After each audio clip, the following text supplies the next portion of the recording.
Let's get further analysis now from Fariz Ismailzadeh, the Vice Rector of ADA University in Baku. He joins us now live. Thank you so much for being with us. Let's look a little bit about NATO, because NATO Chief Jens Stoltenberg and Turkish President Recep Tayyip Erdogan were spoken at length today, and of course this conflict was part of that meeting. NATO obviously wants de-escalation, but it seems NATO has really fallen short of just telling Armenia to withdraw from the occupied territories. Why is that?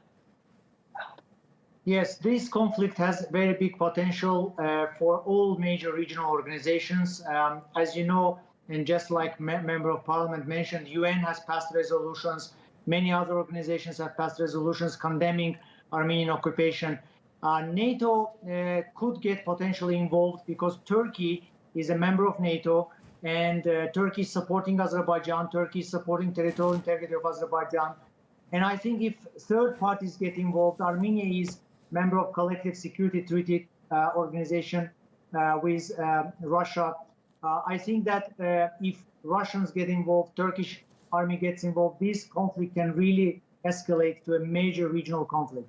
Therefore, NATO, of course, is very interested in de-escalation, but NATO should really push forward towards attempts to evacuate Azerbaijani land from Armenian troops.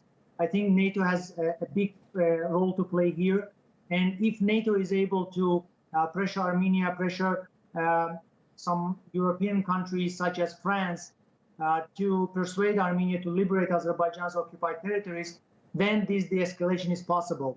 And then we can move towards the peace process. Right. Help us understand why France specifically is such a key player here, because there have already been United Nations resolutions saying this is part of Azerbaijan and that the occupation is essentially illegal by Armenia. Russia is a bit tepid. Even though they back Armenia, they also have good relations with Azerbaijan. So it doesn't make a whole lot of sense for Russia to get heavily militarily involved in a conflict here. So what is it that is actually empowering Armenia so much, and why does it come down to negotiating so much with France to get more of a universal stance against the occupation? France, as you know, has been one of the co-chairs of the OSCE Minsk group together with US and Russia. And unfortunately, France in the last several days has shown a very biased approach.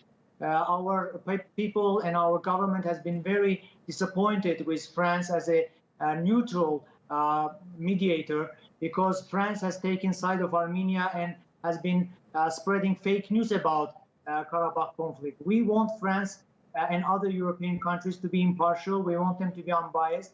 And we want all of them to follow UN resolutions to demand immediate and unconditional withdrawal of Armenian troops from Azerbaijani territories. Russia has been so far not involved militarily, although there were reports about Russian military equipment being supplied to Armenia. We are very concerned about that. But so far, Russia is keeping quite diplomatic neutrality. We believe that this conflict can only be resolved if there is a concrete timetable for Armenian troops to be withdrawn from Azerbaijani territories. And only on those conditions, I think ceasefire is possible. Okay. Thank you. We're going to have to leave it there. Thank you so much for joining us from Baku. We greatly appreciate it.